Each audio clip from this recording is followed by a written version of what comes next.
여러분 안녕하세요, 이작가입니다. 오늘도 힘든 장이었죠, 그죠? 그래서 기분이 별로 대부분 안 좋으실 것 같은데 뭐 하루하루 그 시장에 따라서 감정이 움직일 필요가 있나요, 그죠? 이럴 때도 있으면 저럴 때도 있는 거니까요. 내용 한번 간단히 살펴드릴게요. 어제보다 조금 더 빠졌어요, 그죠? 딱 봐도 지표상으로 보면은 드러나 있죠, 그죠? 어제는 여기가 400 수준이었고 여기가 얼마였죠? 여기도 한 400 수준 아니었나요? 제가 기억이 잘 안 나네요, 이거는. 그래서 어찌됐든 어제보다는 좀 확연하게 지표상으로 좀 빠진 게 보이고요. 그 다음에 비차익이 좀 과격하게 나왔다는 거, 요게 좀 특징적인 부분이네요, 그죠? 요거 하나 지금 눈에 띄게 보여지고, 매도 차익 거래가 좀 많이 나온 걸로 보여지고요.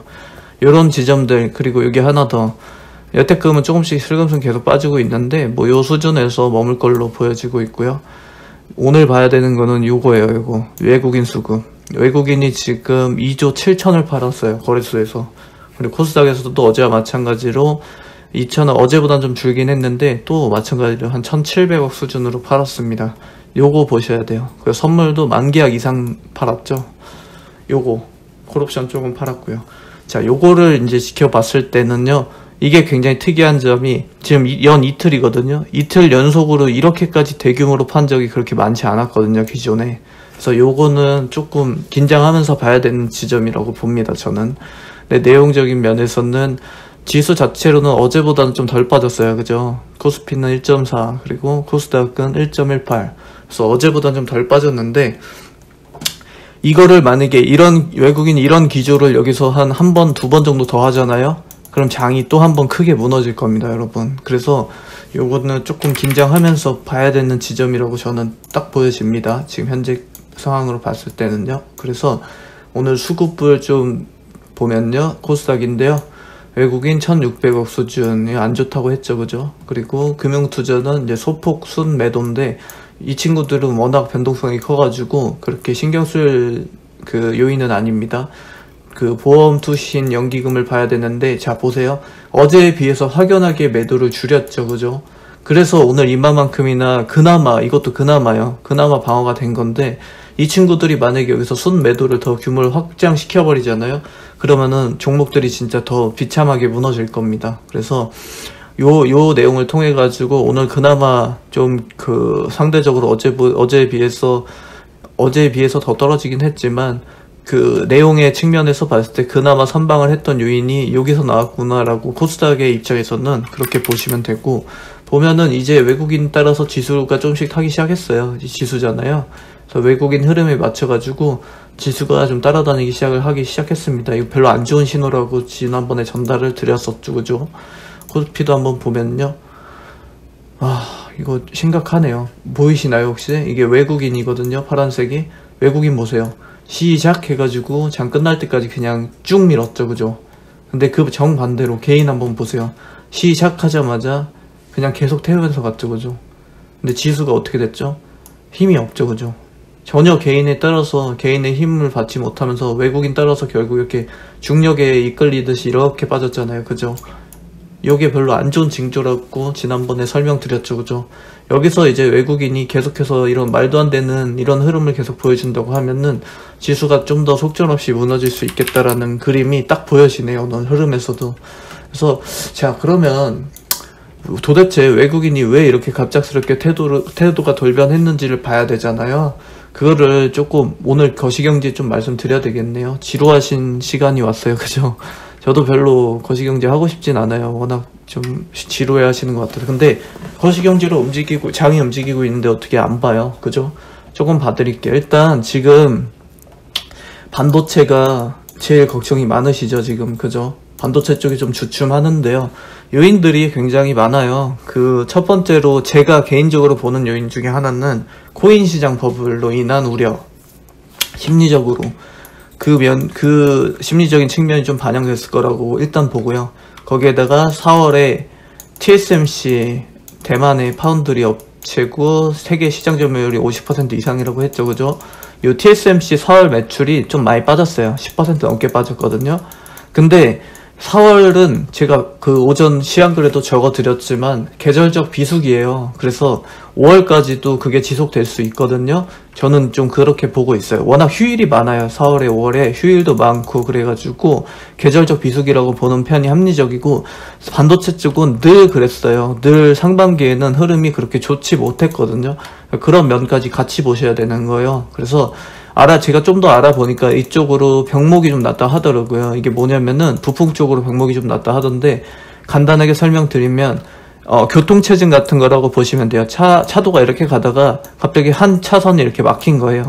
그러면은 차량이 갑자기 이렇게 정체되잖아요. 그죠? 그럼 흐름이 이렇게 갑자기 약해질 수 있잖아요. 그런 현상으로 좀 인식을 하시면 되고요. 언제 괜찮아질 거냐라고 본다면 제 개인적인 기준에서는 6월부터 회복을 가져갈 것 같고요. 그 다음에 7월에서 한 8월, 이렇게 9월로 넘어가는 요 시점에서 좀 강하게 탄력을 받을 것이다. 단기 피크가 좀 날 것이다. 저는 그렇게 예상을 하고 있어요. 기본적으로 봐야 되는 게 목표 가이던스를 충족을 시킬 거냐 못 시킬 거냐잖아요. 그죠? 이게 본질적인 문제잖아요. 근데 제가 봤을 때는요, 충분히 시장 예상치만큼이 될지 안 될지까지는 모르겠지만 그냥 괜찮게 어느 정도 실적은 다 내면서 결국에는 회복을 시키면서 갈 것이다 라고 보는 게 제가 보는 시각이고요. 일반적인 시각도 다 그렇게 보고 있을 거예요. 반도체 쪽은요. 그리고 제 개인적으로는 업사이드 여력이 한 15%에서 20% 정도는 날 것이다 라고 보는 쪽입니다. 그렇게 보시면 되고요. 지금 더더군다나 한두 스텝 정도는 크게 빠져 있잖아요. 한 10% 이상씩은 다 뺐잖아요. 그죠? 그래서 지금 당장에 고민을 한다거나 던질 산업군은 전혀 아니다라고 보고 있어요. 굳이 따진다면은 그 산업 가운데서 제일 억울한 업황이죠, 지금. 국내에 공매 재개 이슈를 가지고 국내만의 이유로 지금 장이 흔들리다가 겨우 회복 국면으로 딱 들어섰는데 전체 글로벌 증시가 무너지면서 또다시 무너지는 이런 환경이거든요, 지금. 그래서 그 가운데서 반도체가 시세를 못 받고 대기 수번 기다리고 있는 상황이었는데, 2번 연속으로 빠지니까 이제 상당히 괴로울 수 있겠는데요. 괜찮습니다, 여러분. 지금 삼성전자 걱정 많으시죠? 삼성전자 제가 추천드린 적도 없고, 제가 한 번도 사본 적 없는 기업이긴 하지만요. 결국에는 삼전이 가야 우리나라 반도체도 다 따라가는 거거든요. 근데 제가 봤을 때는 괜찮아요. 괜찮게 갈 거라고 보고 있어요. 파운드리 쪽은요, TSMC라든지 삼전이나 그냥 같은 업황으로 보시면 되거든요. 근데 한 7월쯤 해가지고 7나노 이하 공장 증설이 좀 가시화되는 지점으로 저는 보고 있어요. 요 지점을. 그래서 그때까지는 조금 지지부진할 수 있겠지만 탄력이 좀 있을 거예요, 이때부터. 그리고 저기 평택 공장도 마찬가지. 본격화가 아마 이 무렵부터 시작되는 걸로 저는 알고 있거든요. 그래서 괜찮을 거예요. 조금 지금 지루하시고 좀 힘드시더라도 기다리시고요. 굳이 따진다면 저는 지금이 매수 기회라고 봐요. 자, 며칠 전에 제가 반도체가 아니라 자동차 부품주들 막 난리 나고 있을 때 그때 또 말씀드렸죠. 지금 이거 걱정할 거 아니라고, 오히려 매수 타이밍이라고 반대로 말씀드렸죠. 연 이틀간 지금 상승폭 굉장히 컸죠. 그죠?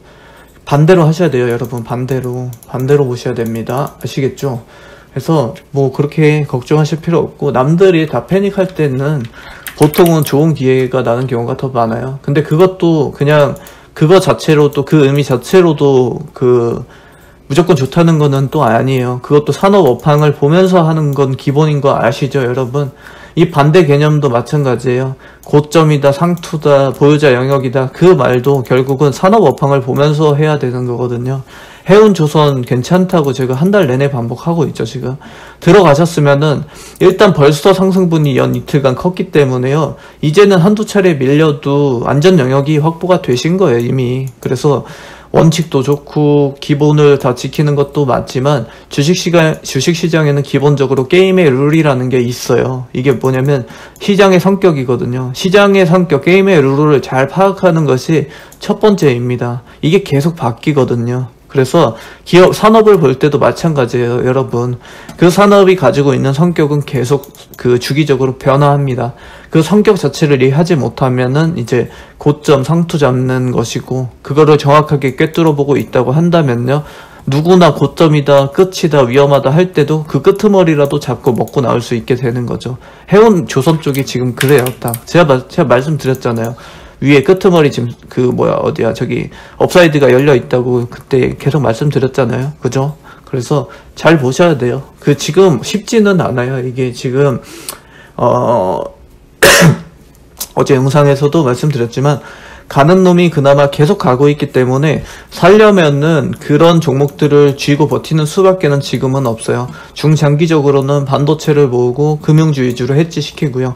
요 정도 유연성을 지금 가지고 있어야만 시장에서 좀 살아남을 수 있다고 보고 있는데, 시장보다 걸음이 빨라야 하거든요. 근데 이거 되게 힘든 거 맞아요. 힘든 거예요. 근데 이러려면은 정보력도 어느 정도 쥐고 있어야 되고 그에 맞는 집중력도 가져야 되거든요. 어렵죠. 지금 시장 어렵다고 했잖아요. 웬만한 분들 대응 자체가 지금 안 될 거예요. 아마 원칙을 지켜도 깨지고 홀딩을 해도 깨지고 시장을 따라가려고 해도 깨져버리니까 뭐 이게 힘들죠. 그죠? 그냥 주어진 환경 속에서 자기가 가지고 있는 능력 범위 내에서 할 수 있는 최선을 하면 되는데요. 시장을 그냥 무작정 따라가다 보면요, 무조건 늦어요. 지금은 시장 속도가 여러분 굉장히 빨라요. 지금. 그래서 한 걸음 뗀 투자도 아니고 지금은 정말 그냥 까치발 든 투자 하셔야 돼요. 살짝이라도 먼저 가 있고 여차하면 그냥 상황 봐서 난 바로 빼버린다라는 마인드 있잖아요. 그렇게 하셔야 돼요. 그래서 게다가 지금 시장 자체가 전체가요, 단기 인플레 이슈도 지금 같이 타고 있으면서 뭐 거시경제라든지 산업 기업 지수 하나라도 엇박자를 내버리면은 바로 깨질 수 있기 때문에 난이도 최상급 시장이라고 저는 지금 보고 있습니다. 그러니까요, 그냥 뭐 남들 말 들을 필요도 없이 소신껏 하시면 돼요. 반도체 뭐 그런 거 가지고 물려 계신다고 하면은 그냥 기다리시면 될 것 같고요. 그 밖에 뭐 경기 민감주라든지 소비주들 잘 가고 있죠.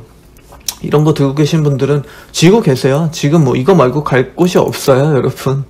뭐 차익 실현 언제 내야 되는지 그거 가지고 고민하시는데요. 좀 흔들린다 싶으면 그때 내시면 되죠. 잘 가고 있는 걸 가지고 왜 또 고민을 하시나요? 그럴 필요가 뭐가 있어요, 그죠? 남들 뭐 종토방인가 그런 거 보지 마세요, 여러분. 도움 하나도 안 돼요. 이게 무슨 도움이 됩니까, 지금? 잘 나가는 증권사 전문가들도 다 틀리고 있는데 이 친구들 말을 왜 듣습니까, 여러분? 그만큼 시장 난이도가 지금 높다니까요. 그죠? 그래서 물량이 만약에 부담될 정도로 많으시다고 하시면요, 조금씩 내려놓으시면서 현금 확보도 적당히 해주시고, 물 타거나 추매하는 건 지금 아니라고 봐요. 저는 요거는 아닌 것 같아요. 오전 시황글에서도 제가 적어드렸지만요, 시장은 지금 해석 오류를 내고 있거든요. 계속 기대 인플레 우려 상황 자체가 아니에요. 지금은 제가 이거 오전에 설명드렸는데 이해 잘 안 되셨죠, 그죠? 자, 이거 간단하게 설명드릴게요. 이게 이해가 잘 되실지 모르겠지만요, 팁스 프리미엄을 보셔야 되거든요. 이게 말이 좀 어렵죠, 그죠? 팁스 프리미엄이 작년부터 팬데믹, 그러니까 이후부터는요, 계속 마이너스권이었어요.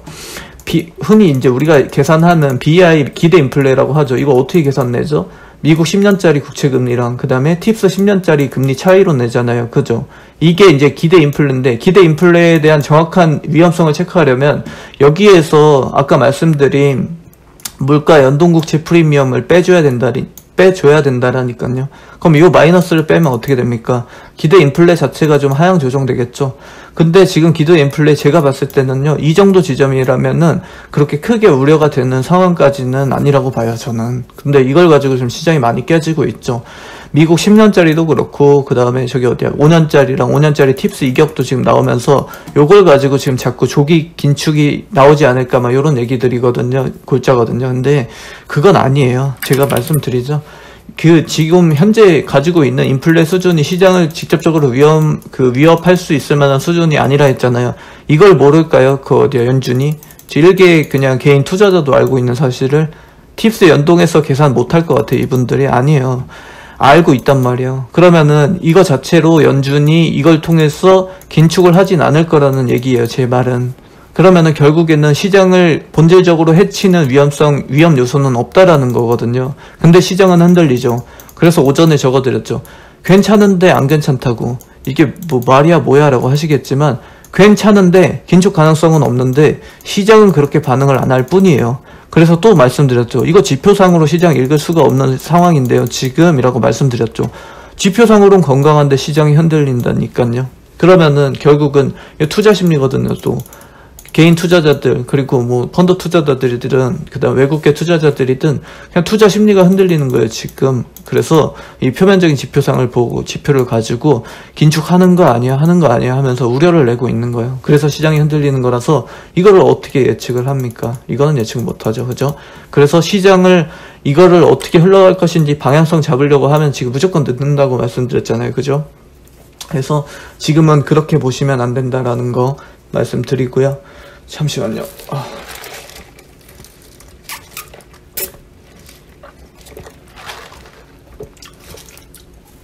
죄송합니다. 그러니까 조기 긴축이 나오는 가능성은 그렇게 높지 않다는 말이에요. 제가 드리고 싶은 말은 아시겠죠?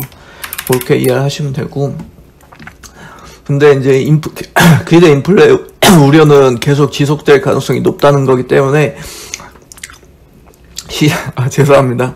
시장의 불안함도 같이 동행할 수 있다라는 그 말도 되는 거죠, 반대로. 그래서 진짜로 확 크게 때려 맞지는 않을 건데 긴장감은 지속될 수 있다 정도로 요약을 할 수 있겠네요.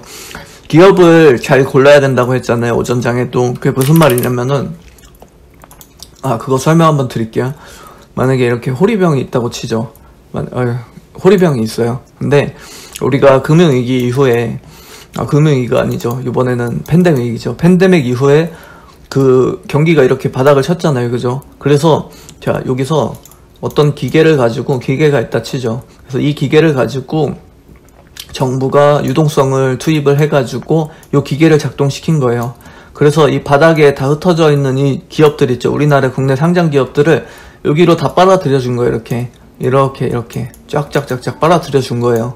근데 이 빨아들였을 때 이 힘의 원천은 뭐죠? 결국에는 요거 돈이죠, 그죠?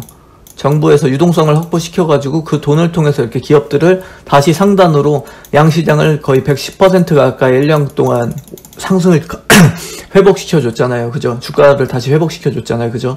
근데 지금 이 상황에서 자꾸 지금 시장이 흔들리는 근본적인 원인은 이 돈을 축소시키는 거 아니야 하는 그 우려란 말이야. 결국에 이 돈이 축소되면서 요 공장 가동이, 요 기계 가동이 약화가 되면은 어떻게 되겠어요? 이 힘이 약화되면은 다시 기업들이 이렇게 반대로 빠질 수가 있잖아요. 이 우려인 거예요. 지금 시장이 우려를 내고 있는 것 자체가. 근데 제가 자꾸 기업 선정 잘해야 될 것 같다, 관문이 좁아지고 있다라고 말씀을 드리잖아요. 그게 똑같은 이치로 보시면 돼요. 기업들이 그 가운데서 유독 이 돈의 힘, 유동성의 힘으로 강하게 이렇게 빨려 올라온 기업들이 있을 거고, 또 이면에는 자기가 가지고 있는 자생력을 가지고 이렇게 계속 올라온 기업들이 있을 거잖아요. 그러면 이 돈의 힘이 약해졌을 때, 이 기계 가동이 멈춰졌을 때 어떤 기업이 제 자리를 하단으로 제 자리를 찾아가는 회복이 빠를까요? 아니면은 그 힘을, 이 상단을 지켜내려는 힘이 빠를까요? 그거를 이제 구분을 하시라는 거예요. 돈의 힘만으로 강하게 그 상승 국면을 태웠던 종목들은요, 다시 하단으로 제 자리를 찾아갈 가능성이 더 높은 거고, 자생력을 가지고 이런 식으로 그 실적을 바탕으로 올라간 기업들은 상대적으로 이 하단으로 내려가는 그 힘, 그 버텨내는 힘이 더 크겠죠, 그죠? 그거를 계속해서 말씀을 드리는 거예요. 아시겠죠? 그럼 이 타이밍에 지금 기술주 많이 빠지고 있는데, 기술주가 과대 낙폭이라고 해가지고 잡아야 되겠습니까? 안 잡아야 되겠습니까, 여러분? 아닌 거죠, 그죠? 기술주들이 전형적으로 돈의 힘으로 올라왔잖아요. 그러니까 이런 기업들은 상대적으로 어떻게 될진 또 몰라요. 한번 쾅 하고 회복을 줬다 뺄 수도 있거든요. 그렇지만 가능성이 더 높다라는 거죠. 빠질 가능성이. 그래서 이런 건 주의하셔야 되는 거고요. 그리고 만약에 반도체 같은 거다 하면요, 이런 것들은 다 실적으로 올라온 종목들이에요. 물론 요 돈의 힘도 있었지만 실적을 밑바탕으로 해서 올라왔고 지금 업황도 좋아요. 그러면 이런 기업들은 지금 과대 낙폭이라고 할 수는 있겠죠. 반대로 이런 것들이야말로 과대 낙폭에 포함이 될 수 있는 거고, 이런 것들은 좀 위험할 수 있다, 이렇게 보는 거예요, 여러분. 이제 아시겠죠? 어떤 의미인지. 그래서 그렇게 보시면 돼요. 전반적인 상황 이해는 좀 되셨나요? 지금 이게 용어들이 좀 어려우실 수 있겠는데, 거시경제를 통해서 장이 돌기 때문에 이걸 설명을 안 드릴 수는 없어요. 그래서 다 이해는 안 하셔도 되지만, 그냥 적어도 그냥 대강 한 30%라도 대충 장이 이런 모습이구나, 지금 보여지는 것과 내용은 전혀 다른 모습으로 놀고 있는 거구나, 그래서 시장이 어렵구나, 요 정도로 이해를 하시면 됩니다. 그래서 그 가운데서 그럼 뭘 사야 되느냐, 뺄 거 다 빼면 뭐가 남아요? 라고 하실 수 있잖아요, 현재 국면에서. 근데 그나마 명분이 나올 수 있는 경기 민감주들이라든지 소비주 쪽들이요, 지금 괜찮아요. 그냥 그나마 수급 쏠림이 엄청 나오고 있잖아요. 전체 판도가 바뀌기 전까지는 이 흐름이 그냥 지속될 거예요.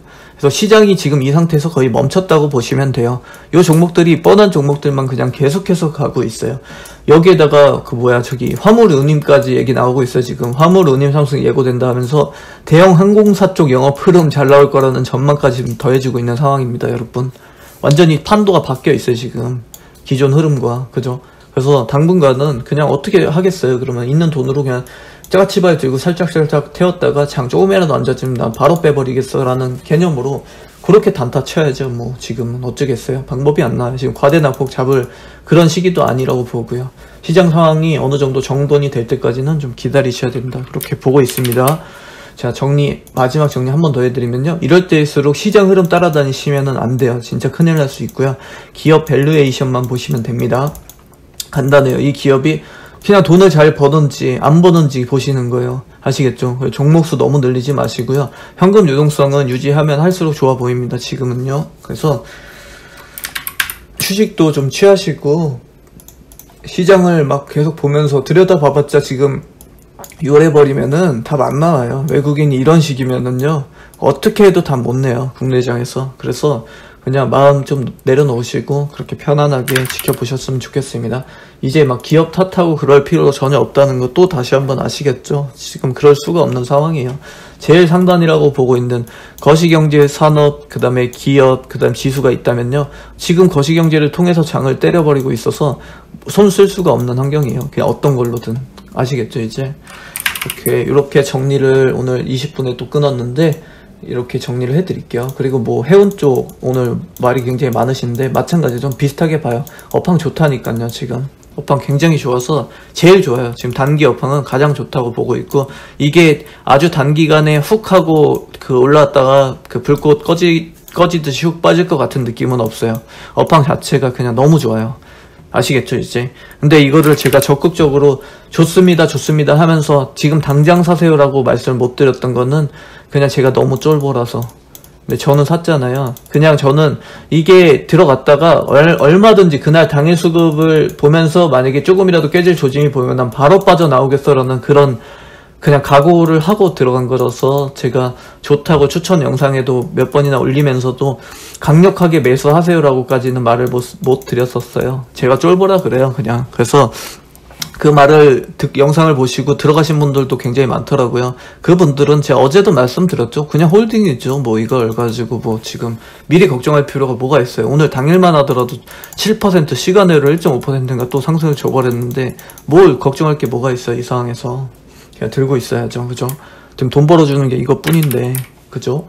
자, 여기까지만 하고요. 그 다음에 어제 이어서 또 마찬가지로 질문 남겨주신 거 그거만 좀 이어서 봐드리고 마무리를 할게요. 지금 시각이 10시 좀 넘었네요. 그죠? 그래서 자, 보면요, 어제 어디까지 말씀드렸더라? 제가 좀 빼먹고 지나간 게 있는 것 같아가지고 봐드릴게요. 못생김 낯가리먼님께서 주말에 뭐 하시는지. 주말에 뭐 없어요. 저 그냥 쉬고 그 다음에 TV 좀 보고 글도 좀 쓰고요. 그 다음에 한 5분 정도 그냥 산책할 때도 있고, 밤 늦게 사람 없을 때 드라이브 가기도 해요. 저기 막 공항 쪽 그쪽 막 왔다 갔다 하기도 하고 그렇습니다. 직장이 있으신지 일해요. 일 있고 정리하고 이제 새로운 길을 찾아보려고 하고 있어요. 지금 기존에 이제 정리를 다 하려고 하고 있어요. 거의 끝물이에요 지금. 그리고 항상 새벽에 올리시고 장 시작 마감 때도 깨어 계시는데 패턴이, 잠 자체가 그렇게 많지 않아요. 잠을 좀 많이 자는 편은 아니에요.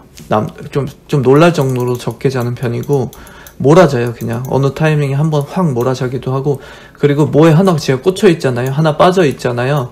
그러면 좀 주변에서 봤을 때 좀 걱정이 될 정도로 빠지거든요. 그래서 그냥 그런 좀 영향이 있다고 보시면 돼요. 저도 이거를 좀 우려하고 가족분들도 가장 걱정하는 부분이에요. 이런 부분들을 저도 많이 걱정하고 있습니다. 제가 건강 잘 챙기겠습니다. 그리고 감사합니다. 제가 이거 너무 늦어지니까 빠르게 그것만 그 질문만 답해드릴게요. 꾸준히 하다 보면 실력이 조금이라도 늘는다고 했잖아요. 그죠? 괜찮아. 이미 느셨을 거예요. 어제 다 해드린 거네요. 여기까지는요. 그죠? 그래서 보시고요. 일단 떠나지 마세요. 네네. 안 지은다고 말씀드렸죠. 그리고 본업이 뭔지 궁금해요. 지금 다 정리하고 있어. 저 작가 하고 싶어요, 여러분. 글 쓰는 사람 하고 싶어요, 이제는. 아시겠죠? 그리고 한국에 있을 때는 그냥 직장인이었어요. 평범한 회사원이었습니다. 은정님, 5월 장이 좋다는데 제 종목들이 시원치 않았어요. 장이 좋다고 이렇게 딱 콕 집어 말할 수는 없죠. 그 글로벌 증시가 계속 변하니까요. 국내 증시 환경도 계속 변화하고 있고요. 지금 그 흐름이 굉장히 빠르다 했잖아요. 이렇게 변화하는 속도 자체가. 그래서 뭐 어느 장이 좋다, 몇 월이 괜찮다 이렇게 잘라 말하기는 쉽지는 않을 것 같아요. 확실한 거는 국내 재계 이슈는 어느 정도 내성이 생겼다고 봐요. 저는 어느 정도는요. 그리고 코스피 쪽으로 공매를 많이 치지도 못했어요. 업황들이 괜찮다는 거겠죠. 국내 업황이. 그죠? 제 종목들이, 모든 종목들이 다 그래요. 지금 저 정도로 그 종목을 깨버리면요, 갈 수 있는 종목들이 그렇게 많지 않아요, 원장님. 그래서 개인의 뭐 어떤 선택 미스다, 내 종목이 잘못됐다 이렇게 보시면 안 돼요. 지금은요. 그렇게 보실 필요는 전혀 없는 상황이에요. 종목 체인지 하기도 애매해요. 지금 갈만한 종목들 다 가 있고요. 만약에 바꿔놓고 싶다 그러면 저라면 반도체 바꿉니다. 반도체로. 아시겠죠? 그리고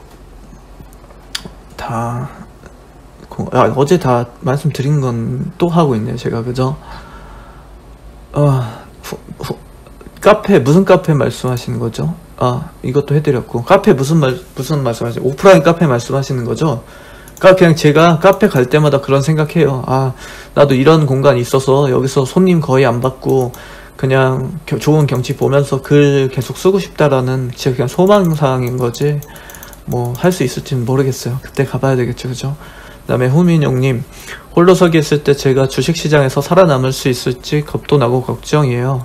강의 활동하실 건지 계획 세워둔 게 있으신가요? 너무 제가 책임감 없는 말이겠죠. 그죠? 재미있을 때까지 한다는 거는. 그죠? 가급적이면 제가 도움이 확실히 된다라고 느끼는 그 시점까지는 있을 거예요. 제가 도움이 되지 않는다고 확실하게 생각이 들면 그건 피해 주는 거잖아요. 그죠? 제가 피해가 된다라는 생각만 아니라고 한다면 계속 할 거예요. 걱정 안 하셔도 되고요. 나중에 안 계시면 잘할 수 있을지 걱정입니다. 빠르게 하시면 되죠. 공부하시면 되죠. 6개월에서 1년 정도 진짜 이것만 파고 하겠다 하면은 금방 배우실 수 있어요, 여러분. 제가 해봤다가 안 된 것들은 다 알려드리잖아요. 그런 것만 다 피해 가시고, 이렇게 하는 게 좀 좋겠는데요 하는 것만 따라가시다 보면은 제 그 긴 시간 했던 그 시간들을 단축시키실 수 있는 거잖아요, 여러분들이. 그리고 저는 그렇게 머리가 좋은 사람도 아닌데 굉장히 그 똑똑하신 분들 많이 계시잖아요. 저보다 더 잘 하실 수 있으실 거예요. 분명히. 아시겠죠? 이게 갑자기 질문을 확 주셔가지고. 자, 찰랑소년님 언제부터 이렇게 잘생기셨는지. 뭐 어릴 때부터 잘생겼어요. 어릴 때부터 인기 많았습니다, 여러분. 죄송해요. 이건 못 숨기겠어요. 그냥 사실이잖아요. 그죠? 제 드시고 이렇게 잘생기셨. 매운 거 좋아합니다. 매운 거. 미모 관리법 없어요. 그런 거 없고요. 그냥 귀찮아서 화장품도 잘 안 바르고 관리 잘 안 하는 편인데, 절대 끝까지 제가 고수했던 거는 선크림이에요. 선스크린은 꼭 발라요. 이거는 한 번도 놓친 적 없어요. 요게 그렇지 않을까요? 그리고 평소 스트레스 해소 어떻게 하시나요? 글 적으면서 행복해요. 저는 글 적을 때 제일 행복한 것 같아요. 그리고 생각을 너무 깊이 하려고 하지 않아요. 요즘에는 뭐 무슨 일이 있으면 그냥 그런가 보다 하고 그냥 넘겨버리려고 하는 쪽입니다. 그리고 주식 시작하고 후회한 적은 없으신지. 왜 없겠어요? 되게 많았어요. 여러 차례 있었고, 내가 왜 이걸 시작해가지고 왜 이러고 있나라는 생각한 적이 많은데, 반대로 이거 해서 너무 다행이다라고 했던 적이 훨씬 더 많아요. 그 기간이 훨씬 길어요. 그래서 결과론적으로는 저는 잘했다, 이거만큼 나한테 천직은 없었다라는 생각합니다. 그리고 주식 시작하면서 멘탈 관리 어떻게 하시는지 글 적고요. 그리고 너무 그 장항 중에는 물론 보지만 너무 빠지지 않으려고 해요. 빠진다는 거는 공부할 때는 빠져서 하는데 그 시장 상황 이렇게 가잖아요. 막 차트가. 이거를 일일이 따라가지 않으려고 해요. 그냥 제가 말씀드렸잖아요. 9시 땡 하면 보지도 않는다고. 처음에나 이렇지 나중에 여러분들도 시간 지날수록 이렇게 안 되실걸요. 뭐 10시에 볼 때도 있고 11시에 볼 때도 있고요. 10시 반 되면 대충 흐름 잡힌다 했잖아요. 그날 흐름 요 정도만 체크해요. 그리고 한 2시 정도 해가지고 그냥 딱 보고서 어느 정도 뭐 큰 반전이 나오진 않았구나 정도만 체크하지 막 그거 계속 보지는 않아요. 보아봤자 도움 하나도 안 되거든요. 그리고 잊지 못할 종목과 관련된 썰, 예전에 말씀드렸던 것 같은데 기린이라는 기업이 잊혀지지 않아요. 기린 오래됐어요. 오래됐고 아는 형하고 같이 들어갔었고 그때 M&A 썰, 대기업 M&A 썰을 제가 들었거든요. 뒷 루트로 듣고서 딱 해가지고 들어갔는데 이분 프랑스로 그 어디지? 저기 아무튼 요리 학교로 유학 가셨고 저는 들고 있었는데 상패 당했어요. 상패.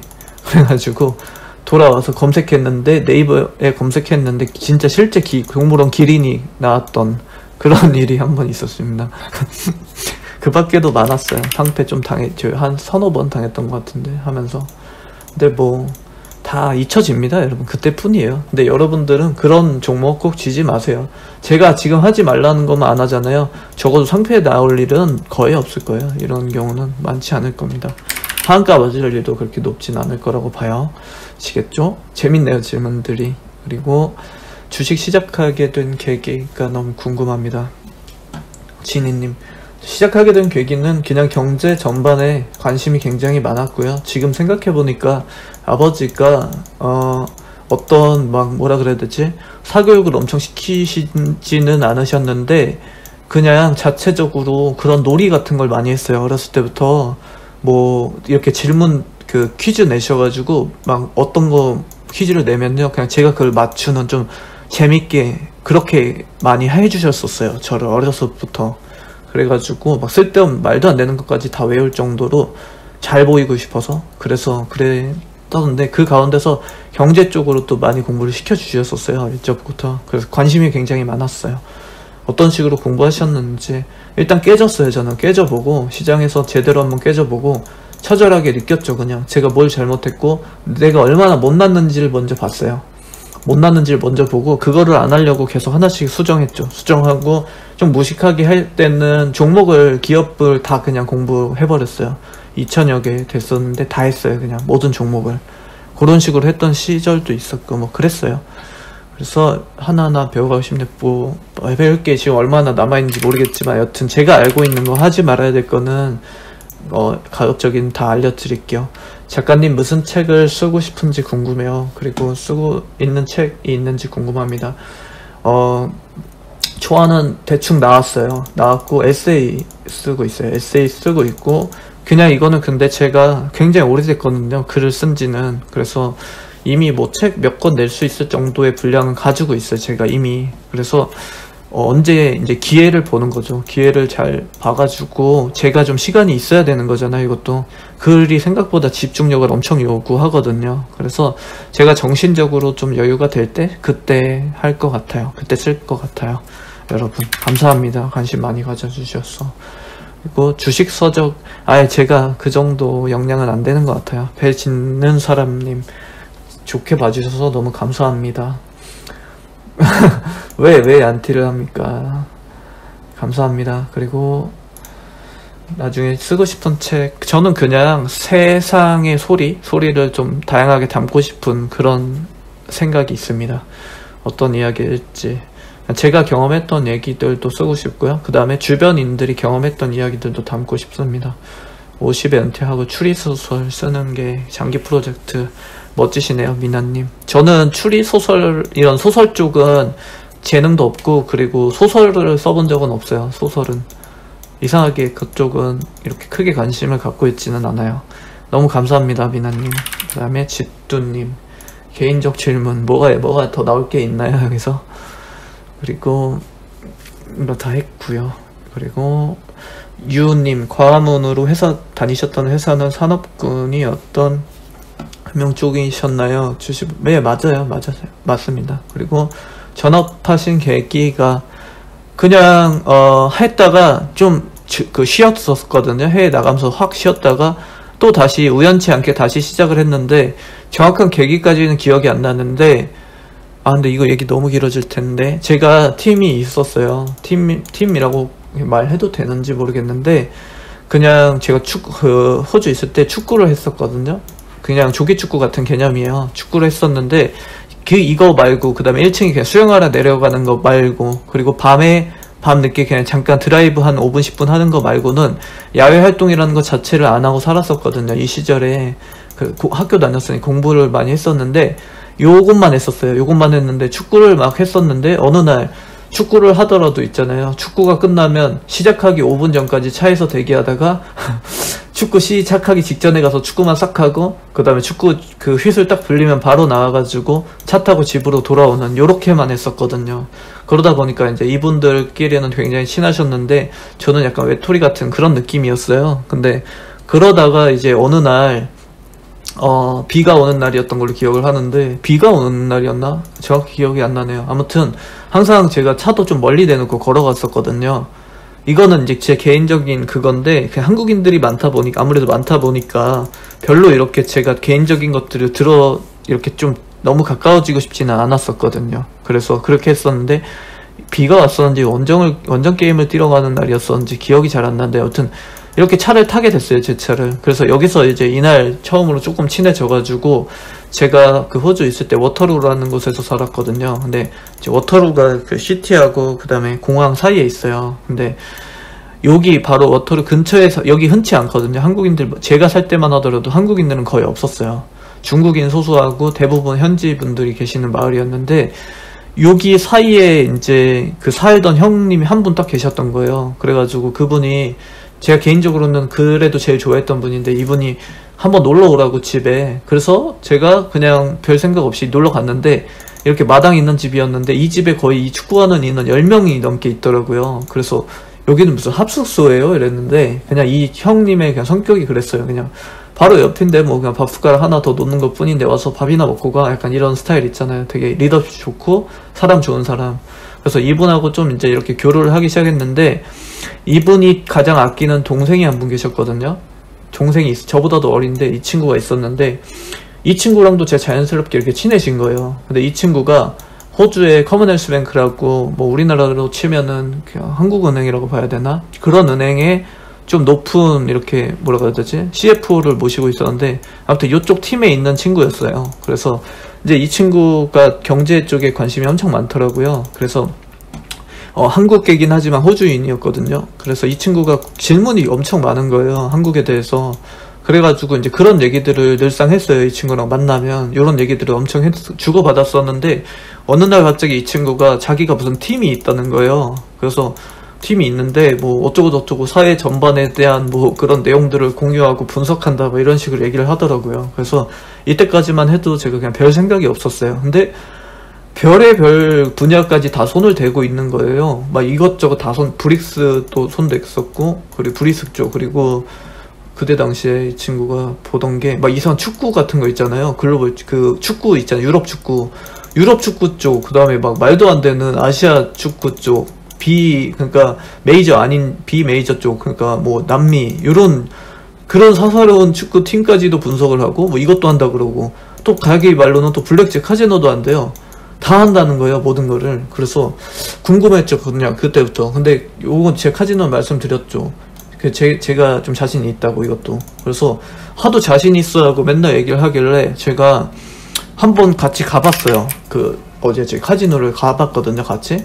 그래서 카드 카운팅을 하는 건 보여준다 그래가지고 보러 가봤는데, 근데 딱 보면 알거든요, 이게 이 친구가 어느 정도 이거를 감각을 가지고 있는지를. 근데 제가 봤을 때는 진짜 꽝인 거예요. 그래가지고 그냥 뭔가 이상한데 했죠. 그랬는데 이제 그러다가 어느 날 이 친구가 자기 그 팀원이라고 했었는데, 팀원들이 이렇게 모이는데 자꾸 저를 데려가고 싶어 했거든요. 그래서 어디지, 그 서리힐이라는 곳에 되게 프라이빗한 식당에 이렇게 갔어요. 그날 가가지고 이렇게 앉아 있었는데 이제 막 이런저런 얘기를 했죠. 근데 이런저런 얘기를 했었는데, 이날 하필 제가 제 장지갑을 사용했는데 무슨 일이 있었어요. 이게 자랑하려고 그런 거 아니고 무슨 일이 있어가지고 제가 지갑에 한 8,000불 정도를 현금으로 들고 있었어요. 근데 진짜 아무 생각이 없었거든요. 근데 그거를 여기 테이블에 이렇게 올려두고 잠깐 제가 화장실에 그냥 갔다 왔거든요.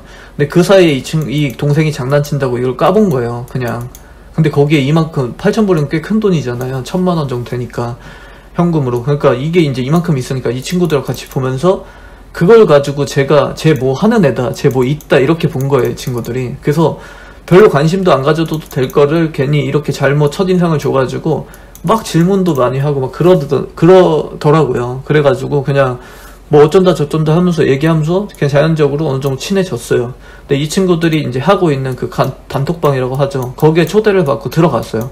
들어가서 며칠을 그냥 지켜만 봤거든요. 근데 그냥 이 동생 놈이 제가 그냥 좀 허풍 떠는 걸로 봤었던 그 동생 놈이 같이 있는 그 친구들이 하는 대화 내용이라든지 그다음에 돌리는 자료들을 계속 보고 있었는데 이게 진짜 장난이 아닌 거예요. 디테일함이 정말 장난이 아닌 거예요. 예전에 제가 한번 그 어디야 저기 곡물가 보려면 남미 쪽 그 날씨 봐야 된다고 전달 드렸었잖아요. 그죠? 요런 식이에요. 대부분 모든 것들이. 근데 여기서 그냥 이걸 봐야 된다라고 끝내는 게 아니라 실제로 현재 있는 사람들하고 교류해가지고 그거 체크하고 그 다음에 지금 어떻게 진행이 되고 있는지 그런 진행 사항들을 다 체크하면서 그럴 정도로 자료들을 굉장히 좀 디테일하게 수집을 하고 나름대로 분석을 좀 잘하더라고요. 그래가지고 그거를 계속 보면서 좀 흥미를 갖기 시작을 했죠. 그때부터.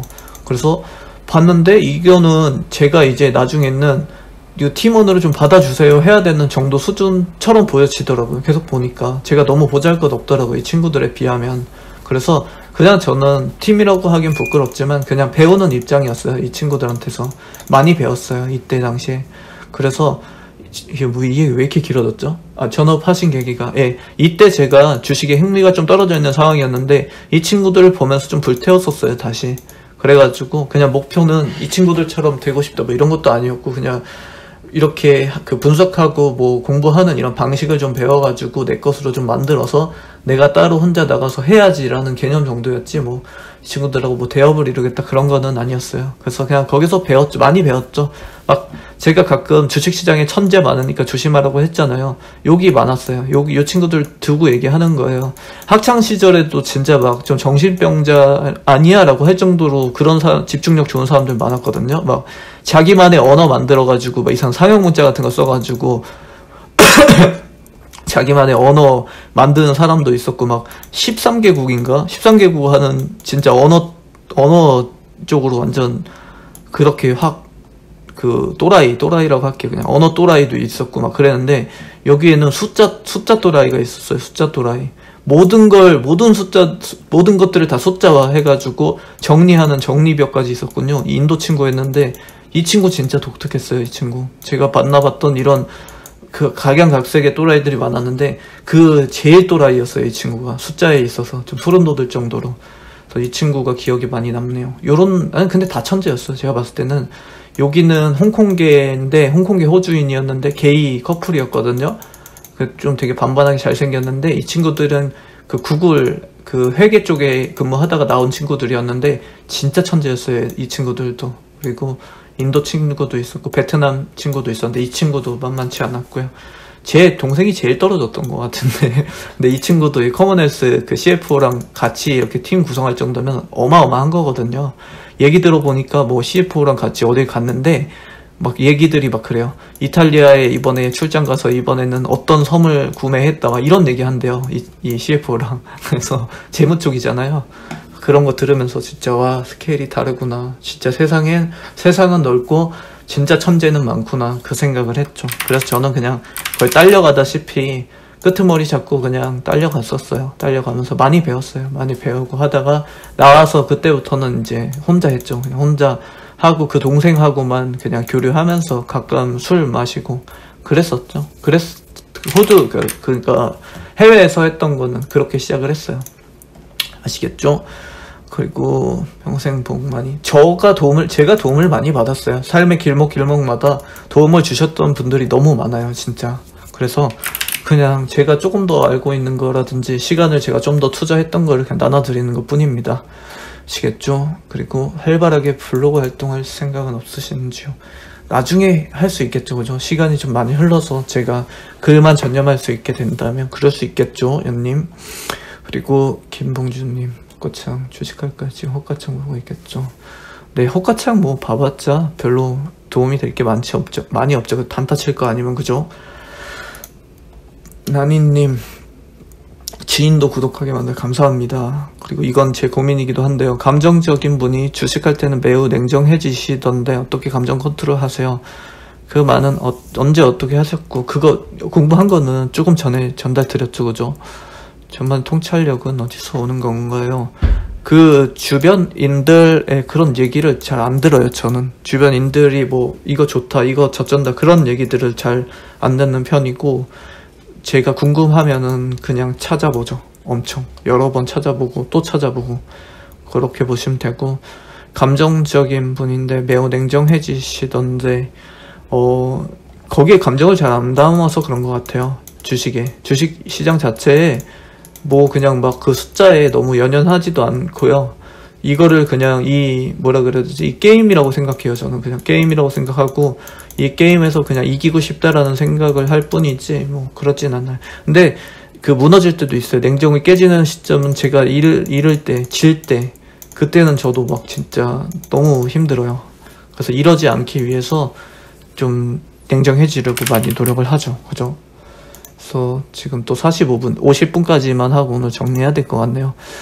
그리고 자세 교정. 네, 자세 교정이 제일 중요해요. 처음에는 자세 교정 하지 말아야 될 거 안 하고 시작하면은 50%는 먹고 시작하시는 거예요, 여러분.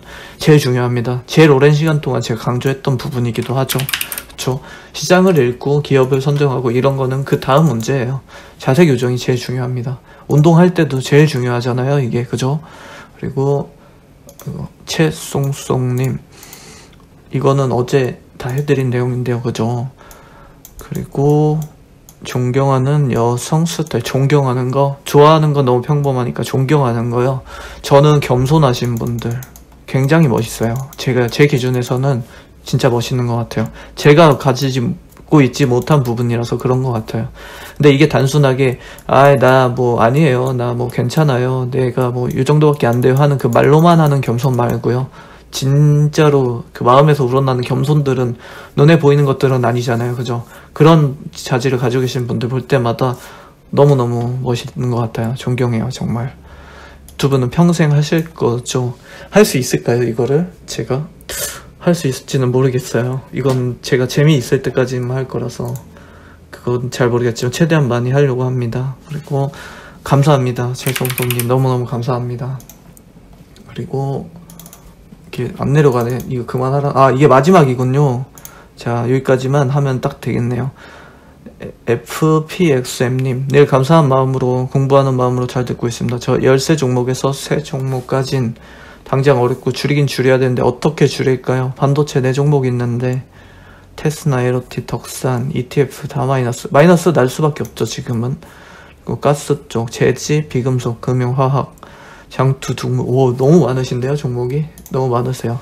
일단 반도체는 뭐 그냥 들고 계시고요. 이거는 당연히 마이너스인데 이거 교체 매매하기 지금 너무 아까워요. 너무 많이 빠져 있어서 아깝다고 보고 있고요. 그리고 제지 쪽은 들고 가시고요. 계속 태워서 갈 만한 종목이라고 보고 있고요. 그 다음에 비금속도 뭐 나쁘지 않고요. 금융주도 괜찮아요. 해지 개념으로 들고 계시면 괜찮게 보고요.